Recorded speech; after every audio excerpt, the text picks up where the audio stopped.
खास debate show मसला में और मैं हूं आपके साथ दुर्गेश पांडे। मसला में आज हम चर्चा करेंगे देश और प्रदेश की सत्तासीन पार्टी बीजेपी की 44वें स्थापना दिवस को लेकर। आपको बता दें कि आज बीजेपी ने अपना 44वां स्थापना दिवस मनाया और इस मौके पर पीएम मोदी ने अपने कार्यकर्ताओं को संबोधित किया। वहीं इस दौरान प्रधानमंत्री नरेंद्र मोदी ने कहा कि बीजेपी हनुमान जी से प्रेरणा लेकर चलने वाली पार्टी है और उन्होंने ये कहा कि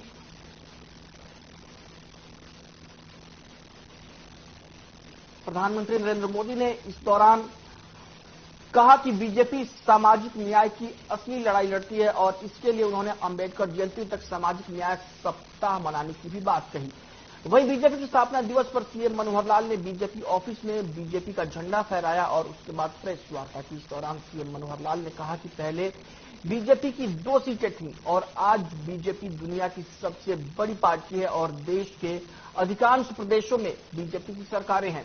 लोगों ने बीजेपी की नीतियों और विचारों को पसंद किया है।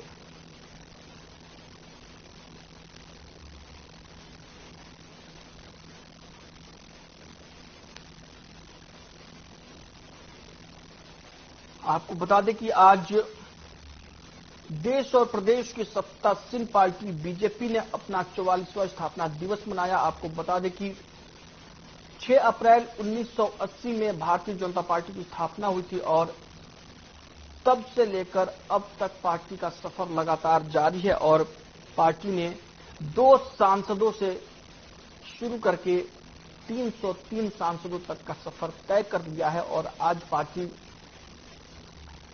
केंद्र की सरकार में है और देश के अधिकांश राज्यों में भी बीजेपी सत्ता में है।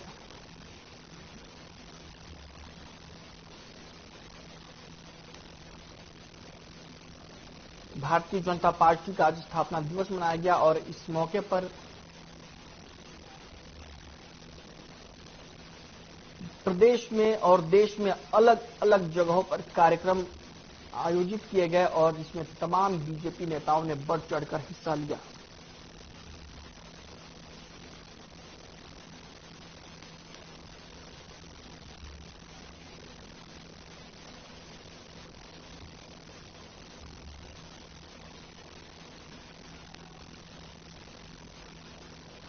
चार तस्वीरें आप देख सकते हैं, जिसमें पहली तस्वीर दिल्ली की है, दूसरी चंडीगढ़ की, तीसरी फरीदाबाद और चौथी करनाल की है। आपको बता दें कि बीजेपी के स्थापना दिवस पर पूरे देश में और प्रदेश में अलग अलग जगहों पर कार्यक्रम का आयोजन हुआ और आपको बता दें कि इस दौरान पार्टी के तमाम नेताओं ने कार्यक्रमों में शिरकत की और बीजेपी के कार्यकर्ताओं ने भी जगह जगह अपनी पार्टी का स्थापना दिवस मनाया।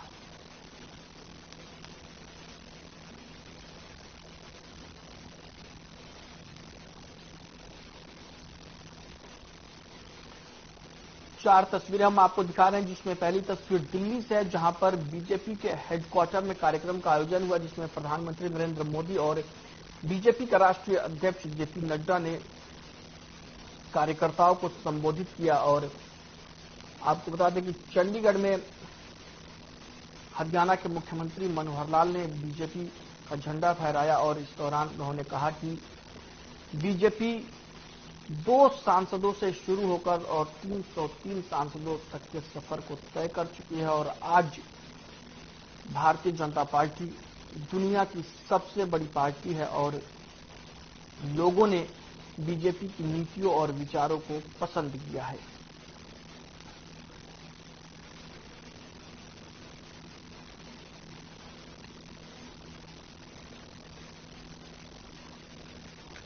प्रदेश में और देश में अलग अलग जगहों पर बीजेपी की स्थापना दिवस पर कार्यक्रम का आयोजन हुआ। आपको बता दें कि बीजेपी के तमाम नेता इस दौरान कार्यक्रम में शामिल हुए और लगातार बीजेपी के कार्यकर्ताओं और नेताओं ने पार्टी के कार्यक्रमों में हिस्सा लिया और आज बीजेपी ने अपनी स्थापना दिवस पर अलग अलग जगहों पर भव्य कार्यक्रम आयोजित किए। तस्वीरों में आप देख सकते हैं किस तरीके से मुख्यमंत्री मनोहर लाल ने झंडा फहराया बीजेपी का और सीएम के साथ में बीजेपी के तमाम नेता भी मौजूद रहे।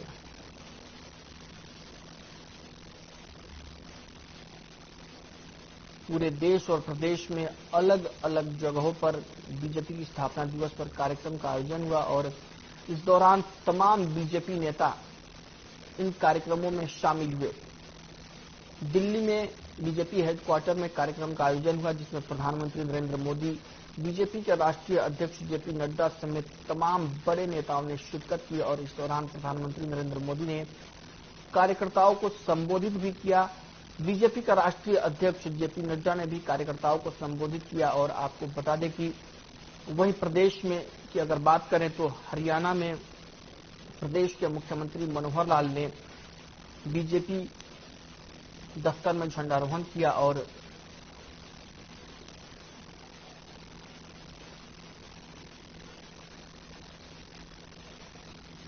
तो मसला में आज हम चर्चा करेंगे इसी खबर को लेकर, बीजेपी की स्थापना दिवस को लेकर, जिसके लिए हमारे साथ जुड़ गए हैं शमशेर सिंह, प्रवक्ता है बीजेपी से, और रजत पंजेटा जी हैं, प्रवक्ता इनेलो पार्टी से। तो सबसे पहले मैं शुरुआत करना चाहूंगा शमशेर सिंह जी के साथ। शमशेर सिंह जी, आपको बहुत बहुत बधाई, आपकी पार्टी की स्थापना के 44 साल पूरे हो गए आज। और सबसे पहला सवाल मेरा आपसे यह है कि आप इस पूरे सफर को कैसे देखते हैं, और दूसरा सवाल यह भी है कि तमाम अपने एजेंडों को बीजेपी ने अभी तक पूरा कर लिया है। अगर बात जम्मू कश्मीर से अनुच्छेद 370 को हटाने की कर ले या राम मंदिर निर्माण की बात करें, सिर्फ एक कॉमन सिविल कोड अभी बचा रह गया है। तो अब आगे क्या होगा शमशेर सिंह जी? तो मैं देश और प्रदेश के सभी लोगों को भारतीय जनता पार्टी के स्थापना दिवस की बधाई देता हूं। तो इस अवसर पर देश आगे बढ़े, देश का विकास हो, देश के अंदर एक सामाजिक समरसता और देशभक्ति का जो वातावरण भारतीय जनता पार्टी की सरकार में बना है तो यूं ही बना रहे और देश के लोग इस देश की चिंता करें। इस प्रकार से भारतीय जनता पार्टी का एजेंडा रहा है, पहले देश, उसके बाद पार्टी और उसके बाद हम। ये भारतीय जनता पार्टी के हर कार्यकर्ता का सपना और उद्देश्य है और इस प्रकार की त्रिपार्टी रही है। और उसी त्रिपार्टी के तहत भारतीय जनता पार्टी ने एक बहुत ही सुहाने सफर में आज देश और काफी प्रदेशों में भारतीय जनता पार्टी ने सरकार बनाई है और सरकार के माध्यम से भारतीय जनता पार्टी भारत के लोगों की सेवा कर रही है। और रही बात एजेंडे पूरे करने की, तो एजेंडे तो दिन प्रतिदिन जो भी दिन जैसी कार्य होंगे उसके लिए भारतीय जनता पार्टी लगातार प्रयासरत है। और हम इस देश को आगे बढ़ाने के लिए किस प्रकार का वातावरण रहे और किस प्रकार की नीतियां बने, इस काम में बखूबी भारतीय जनता पार्टी के कार्यकर्ता लगे हुए हैं। इसमें माने मोदी जी, माने मनोहर लाल जी और बहुत से ऐसे नेता हैं जो इस देश के विकास के लिए दिन रात प्रयत्नशील रहते हैं और इस देश के विकास को आगे कैसे बढ़ाया जाए और देश को विश्व में सिरमौर कैसे बढ़ाया जाए, इसी चिंता करते हैं। और मैं पुनः एक बार आपके चैनल के माध्यम से सभी लोगों को भारतीय जनता पार्टी के स्थापना दिवस की हार्दिक शुभकामनाएं देता हूं। ठीक है, रजत पंजेटा जी, आप पूरी कवायद को कैसे देखते हैं? आज मुख्यमंत्री मनोहर लाल ने भी कहा कि बीजेपी ने 2 सांसदों से शुरू करके 303 तक का सफर तय कर लिया और आज विश्व की सबसे बड़ी पार्टी है और इसके साथ ही देश के भी ज्यादातर राज्यों में बीजेपी सत्ता में काबिज है। देखिए, पहले तो शुरुआत में आज स्वर्गीय काऊ देवीदार जी, हरियाणा निर्माता, जिन्होंने हरियाणा बनवाने में बहुत अहम भूमिका निभाई थी जी। SYL के लिए 85 में जल युद्ध, न्याय युद्ध भी लड़ा था। उस वक्त उन्होंने इस्तीफा भी दिया था अपने पद से। तो पहले तो किसानों के मसीहा स्वर्गीय काऊ देवीलाल जी को श्रद्धांजलि देते हुए मैं अपना वक्तव्य शुरू करूंगा जी। दूसरा, आपने कहा, एक ही मुद्दा गिनाया आपने, बचा है बहुत से मुद्दे जो आज धरातल पे हैं, वो आप मुद्दे छोड़ गए शायद, या आप बताना भूल गए, मुझे नहीं पता आपकी क्या मजबूरी रही, लेकिन महंगाई, बेरोजगारी। नहीं, मेरी कोई मजबूरी नहीं है, मैंने बीजेपी के कोर एजेंडे की बस बात की। तमाम मुद्दे हैं, मेरी कोई मजबूरी नहीं है, क्योंकि विपक्ष भी लगातार बीजेपी से सवाल करता था कि वो नारे लगाते थे, आप ही लोग की रामलला हम आएंगे, अच्छा मंदिर यहीं बनाएंगे, लेकिन तारीख नहीं बताएंगे। तो वो सारी चीजें मैंने बताई, शमशेर जी से वो बात रखी मैंने। देखिए, थोड़ा धर्म से ऊपर बढ़िए, पेट में खाना नहीं है लोगों के, जॉब्स नहीं है, आपको सिर्फ अभी धर्म की पड़ी है। कोई एक पार्टी इन्होंने थोड़ी ना बनाया श्री राम को। ये कॉपीराइट है क्या इनका श्री राम के ऊपर? आपके सबके मेरे सभी के वो ये थोड़ी ना है कि एक पर्टिकुलर पार्टी को लेके एजेंडा बना ले और वो धर्म के सर्टिफिकेट बांटती रहे। कि किसने हक दिया इनको? हमारे संविधान ने तो नहीं दिया ना। नहीं, मैं इसकी बात नहीं कर रहा हूं पंजेठा जी। बात यह है कि विपक्ष बीजेपी पर तंज कसता था, मैंने सिर्फ उसकी बात कही है। आपने कहा एक ही मुद्दा बच गए थे, मुद्दे हैं। अब आप राम मंदिर पे चले गए। छोड़िए ये बातें, ये क्या देश की हालत क्या है ये देखिए ना। मानिए सुप्रीम कोर्ट कितनी फटकार लगा रहे हैं। आप रोज सरकार के वो आ रहे हैं कि आप किसी से बोलने की आजादी नहीं छीन सकते, सिर्फ की नेशनल सिक्योरिटी के नाम के ऊपर। क्या आप इतने भयभीत हो गए हैं? इसी आपका मतलब पहले कभी हिंदू खतरे में नहीं था। आपका कल का कोई बच्चा या आपका कोई रिश्तेदार का नुकसान हो गया, कोई आपने कुछ किया भी ना हो, फिर क्या करोगे आप? आज देश के ऊपर कर्ज की बात करिए। जितना सभी सरकारों ने मिलकर कर्ज नहीं लिया, उसका आज ये भाजपा ने कर्ज ले लिया। केवल देश की बात कर रहा हूं मैं, 165 लाख करोड़ के आसपास का कर्ज है, उसमें प्रदेशों का अलग है। आज हरियाणा के ऊपर कर्ज देख लिया कितना। कहाँ है ये सारा का सारा? कौन सी, क्या पहले सड़कें नहीं थी? क्या पहले ऑफिस नहीं थे? पहले कुछ भी नहीं था। कहाँ पैसा खर्च हो रहे थे? महंगाई के ऊपर आपको देखा आपने महंगाई की क्या हालत कर रखी है? कमर तोड़ रखी है आम इंसान। आप हो सकता है खुश हो कि आपको इतना अच्छा लगता हो कि आप 90 रुपए तेल डलवा रहे हो, लेकिन उसकी वजह से सब चीजें महंगी होती है। डीजल की बात करो, पेट्रोल तो 100 रुपए के पार है। आपको अच्छा लगता होगा वो देते हो। आम जनता का बजट बिगड़ चुका है, नौकरियां नहीं है, टैक्सियों की सरकार बन गई है, 29 बार पेपर लीक हो गया हरियाणा के अंदर। क्या है हरियाणा? किसान की सरकार की रिपोर्ट है, एमएसएसओ की रिपोर्ट। सरकार को केवल 27 रुपए किसान की आमदन है। किसान की आमदन दुगनी करने का वादा लेके आई थी सरकार ये 2014 के अंदर। क्या आज तक किसान की आमदन दुगनी हुई? लागत तो 10 गुना बढ़ गई। सिर्फ ठेका आज के दिन कई जगहों पे 60, 70, 75 हजार तक है। सरकार कहती है 15 हजार मुआवजा देते। क्या होगा? क्या इतनी महंगाई थी कभी? आपको पता है सोने का रेट क्या आज की डेट के अंदर? 62-63 हजार रुपए सोने का रेट पहुंच चुका है। इस सरकार में कुछ सस्ती हुई है? आप कोई काम हो आप बताइए। आप पहले तेल डलवा के निकलते थे, 1500 में आपका तेल लग जाता था गाड़ी का। आज वो 5,055 में डल रहा है। देखिए, आप जो बेसिक इश्यूज हैं, जो धरातल पे मुद्दे हैं, वो वही के वही है। धरातल में आम जनमानस जो है वो परेशान है। आपके नजरों में होंगे सिर्फ एक दो मुद्दे, वो बीजेपी का एजेंडा होगा। आप या बीजेपी का एजेंडा नहीं गिनवाएंगे। आप यहाँ बिल्कुल न्यूट्रल होकर बात, जो जनता की बात है, जो ये लेके आई थी प्रण लेके, क्या प्रण लेके आई थी और क्या आज हालत है। रोजगार देने की बात करते थे 2 करोड़, आज हरियाणा बेरोजगारी में लगातार अव्वल नंबर पे आ रहा है। आप बताइए कहाँ रोजगार है? जिनकी जॉब्स है, इंटरनेशनल कंपनीज, एमएनसीज जो है, गूगल, अमेजॉन जैसी कंपनीज, उन तक में जॉब जा रही है। आप बताइए कहा 1,82,000 के ऊपर पद खाली है। कितनी तो भर्तियां रद्द हो चुकी हैं। कितनी शमशेर जी से जवाब ले लेते हैं। शमशेर जी से जवाब ले लेते हैं हरियाणा की सरकार। शमशेर जी, आपने तमाम चीजें बताई, लेकिन रजत जी का कहना है कि जो बेसिक इश्यूज हैं उन पर कोई काम नहीं हो रहा है। ऐसे रजत जी को काफी दिक्कत है और इनकी दिक्कत मुझे नहीं लगता कि भारतीय जनता पार्टी दूर कर पाएगी, क्योंकि जो इंसान जिसको दिखाई नहीं दे उसको फिर दिखाने का कोई फायदा भी नहीं। ये खुद एक गिरफ्त है राजनीति के एजेंडे से। इनको हरियाणा का जिस प्रकार का विकास हो रहा है, जिस प्रकार से निसंकोच और पारदर्शिता के साथ नौकरी दी जा रही है, वो दिखाई नहीं दे रही।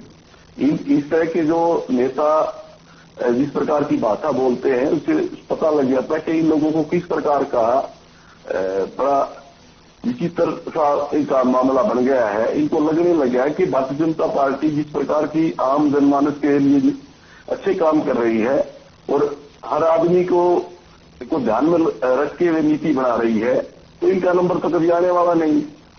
इसलिए बड़ा दुख हो रहा है इनको। अब सोने का भाव की इनको इतनी ज्यादा चिंता होगी। अब मुझे ये बताइए कि आपकी कभी सरकार रही होगी, उसने सोने का भाव कम कर दिया था क्या? कितनी शर्म की बात है। इनको इस बात की शर्म आनी चाहिए कि आज किस विषय पे आज डिबेट हो रही है, ये बात किस प्रकार की कर रहे हैं। आज भारतीय जनता पार्टी का स्थापना दिवस है, इनको बधाई देना तो दूर की बात है, भारतीय जनता पार्टी की कमियां गिनाने लगे। इनकी सरकार का जो हाल था, ये इनको अपनी सरकार का हाल नहीं दिखाई देता। आज भारतीय जनता पार्टी की जब से सरकार आई, प्रदेश में या देश के अंदर कितना विकास की बात हो रही है। आज ये जो रोड की बात करते हैं, इन्होंने सपने में भी नहीं सोचा था कि 270 किलोमीटर का लंबा जो रोड 152 डी है, वो कभी हरियाणा के किसी मुख्यमंत्री ने सोचा नहीं था। इस प्रकार की आज रोहतक में और दूसरे जिलों में जो रेलवे क्रॉसिंग, वो बिल्कुल जो फाटक थी, जिस प्रकार से जाम होता था, अंडरग्राउंड काफी पुल बन गए हैं या फिर जिस प्रकार की एलिवेटेड रोड बने हैं, उसे आज बहुत ज्यादा जाम कम हो गया है। और ये इनकी सरकार में किस प्रकार से सिलेंडरों की लाइन लगती रहती थी, 3-3, 4-4 दिन तक लोग सिलेंडर के लिए बैठे रहते थे। आज घर घर में सारी की सारी आपूर्ति हो रही है। और लाइट की बात कहें तो आज 5000 से ज्यादा गांव में 24 घंटे लाइट हो रही है। इन लोगों को दिखाई नहीं देता, इनके चश्मों के नंबर बढ़वाने पड़ेंगे क्योंकि इनको दिखना बंद हो गया है। इनको सिर्फ कोई किसी प्रकार की जो बातें हैं, जो सरकार की जनहित की बात करती है, वो दिखाई नहीं देती। केवल सत्ता का लालच इनको दिखाई देता है कि किसी प्रकार लोगों को गुमराह करके और किसी प्रकार अराजकता फैला के किसान जो मुआवजा भारतीय जनता पार्टी की सरकार ने किसानों को दिया है, आप एक बार अपना डिटेल दिखाइए, आपके टाइम पे कितना मुआवजा देते थे। और हर बार किसान के साथ भारतीय जनता पार्टी खड़ी मिली है। हर किसान के खाते में उसकी उपज का मूल्य जा रहा है, और किसान को अच्छा बीज मिल रहा है, हर किसान को खाद मिल रहा है, हर किसान को किसी प्रकार की दिक्कत आती है तो तुरंत अधिकारी वहां पे जाके चेक करते हैं। और हरियाणा के मुख्यमंत्री ने स्वयं ये कहा कि पूरे प्रदेश में जहां भी नुकसान है, मैं वहां खड़ा हूं, और गिरदावरी करके उनको मुआवजा आज ही पहले डेट बता दी, 31 मई से पहले किसान को मुआवजा मिल जाएगा। जवाब क्या बात करते हैं कांग्रेस के वो टाइम की जो मुआवजा था, सिरसा में जो कपास का दूसरा, वो हमारी सरकार ने आके मुआवजा दिया। अब मुझे नहीं पता पंजेठा जी कौन सी पार्टी के हैं, मुझे तो नहीं पता, इस बात का आपने स्वयं पहले बताना चाहिए। लेकिन मैं ये पूछना चाहता हूं, जिस प्रकार से भारतीय जनता पार्टी की देश और प्रदेश में सरकार आई है, किस प्रकार के मुद्दे हैं, शमशेर जी जवाब ले लेते हैं, पंजेठा साहब से जवाब ले लेते हैं। रजत जी बोलिए। सारी बातों का जवाब दूंगा। एक बात देखिए, अगर पार्टी का कोई स्थापना दिवस है, उन्होंने शायद ध्यान से सुना नहीं, आज देवीलाल की शुरुआत हुआ था, तो उनकी पुण्यतिथि है। सरकार ये नहीं है कि कुछ विधायक अपनी पार्टी के लोगों को फायदा पहुंचा दे। शमशेर जी प्लीज रजत जी को बोल लेने दीजिए प्लीज। आता हूँ आपके पास फिर से आऊंगा, आपके पास फिर से आऊंगा। शमशेर जी आपके पास फिर से आऊंगा। फैलाने का काम करते हैं लोग, ये विकास की बात नहीं करते, हरियाणा के विकास की बात नहीं करते, प्रदेश के विकास की बात नहीं करते। इन्होंने करना और अराजकता फैलाना, धर्म की बात करते हैं। अरे आपको क्या दिक्कत है भाई, रामलीला में मंदिर बन गया तो आपको क्या दिक्कत है? आपका पेट खाली है क्या? शमशेर जी आपको काम नहीं मिल रहा है क्या? शमशेर जी आता हूँ आपके पास, मिली है। शमशेर जी आता हूँ आपके पास, आता हूँ। आपको फैलाने के रजत जी बोलिए प्लीज। हर हरियाणा का हर नागरिक जानता है कि हमारी सरकार हमारे लिए क्या कर रही है। ठीक है प्लीज रजत जी। मुद्दों की जब कमी पड़ जाती है ना, तब जब कर्ज के ऊपर सवाल हो जाए, कभी बेरोजगारी, किसी के पेट में खाना नहीं है, मुद्दे यही बच गए हैं। लोगों ने रामनवमी वाले दिन जिस तरह पूरे देश में दंगे हुए, आप दोनों को प्लीज, कांग्रेस पार्टी से हमारे साथ मनीष खटाना जी बोल रहे हैं। मनीष खटाना जी को मैं डिबेट में शामिल करना चाहूंगा प्लीज। रजत जी, शमशेर जी आपको रोकना चाहूंगा प्लीज।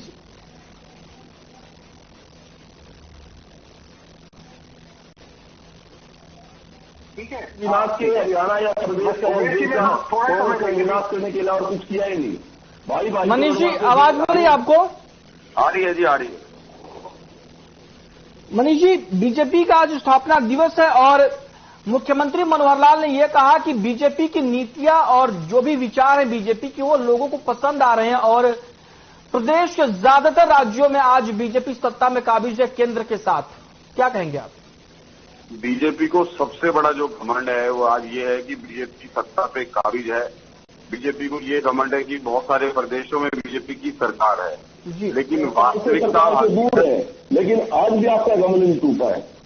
वास्तविकता और हकीकत ये है कि बीजेपी ने सिर्फ 2014 का चुनाव हो, चाहे 19 का हो, चाहे 24 का हो, हिंदू मुसलमान और भाईचारे को बांटने का काम करा है, देश में और प्रदेश में दंगे कराने का काम करा है, और जिसकी बुनियाद पर ये लोग इलेक्शन जीतते हैं। अगर इन्होंने कोई एक भी काम किसी मजदूर वर्ग के लिए किया हो, किसी व्यापारी वर्ग के लिए किया हो, किसी कर्मचारी वर्ग के लिए किया हो, किसी गाड़ी के लिए किया हो, या किसी शमशेर जी आता हूँ आपके पास, फिर से आऊंगा प्लीज। शमशेर जी डिबेट को डिरेल मत करिए प्लीज। नोटबंदी और जीएसटी आपका फेलियर है, ये शमशेर जी को पता है। जवाब दीजिएगा प्लीज, आता हूँ आपके पास फिर से आऊंगा। शमशेर के जी नाम पे, चिकित्सा के नाम पर अगर आपने कोई काम करा है तो वो बताओ, अगर इंफ्रास्ट्रक्चर को लेके कोई काम करा है तो बताओ, बिजली का कोई प्लांट लगाया है तो वो बताओ, अगर रेल के लिए कुछ करा है तो वो बताओ। आपने अगर कुछ करा है, या तो देश में पुलवामा के नाम पर वोट मांगी है, या हिंदू मुसलमान पर मांगी है, या मराठा या नॉन मराठा के नाम पर आपने भाई को भाई से लड़ाकर, जैसे अंग्रेज जो हमारे देश पे राज करते थे, डिवाइड एंड जो रूल खेलते थे ना, कि फूट डालो और राज करो, आप लोगों ने वो काम किया है। देश में कोई एक नीति आपके जो भी थे, चाहे वो कृषि कानून था वो आपने वापस लिया, जो 750 किसान शहीद हो गए। नोटबंदी का आपने आज तक हवाला नहीं दिया कि नोटबंदी में देश को क्या फायदे हुए, देश की इकोनॉमी आपने जीरो करके रख दी।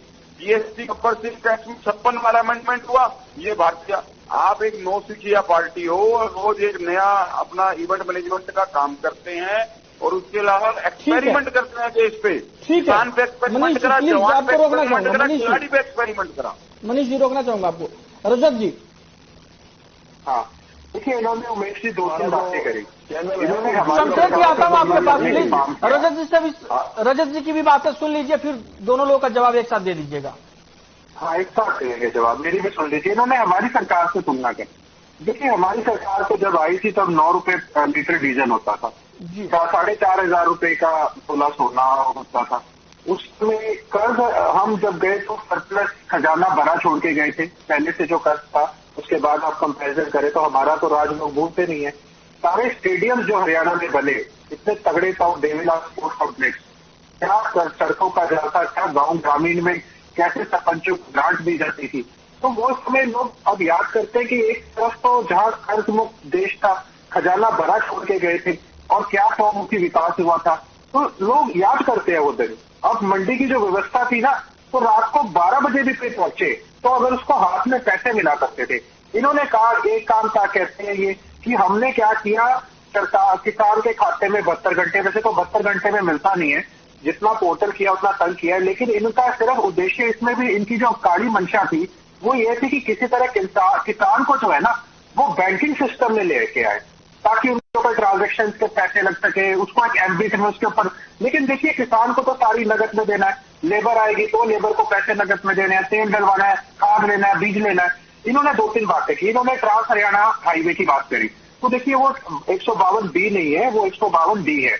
और दूसरी बात, वो जो है वो NHAI का प्रोजेक्ट है, जिसमें भारी टोल वसूला जाता है आम जनता से। बीच में ना बोलिए, भारी टोल वसूला जाता है आम जनता से। इन्होंने सिलेंडर की बात करी, हमारे समय में 250 का मिलता था, अब 1150 का मिलता है। इन्होंने बिजली की बात करी, आपको पता है बिजली के मीटर की ट्रेन की रफ्तार से दौड़ रहे हैं।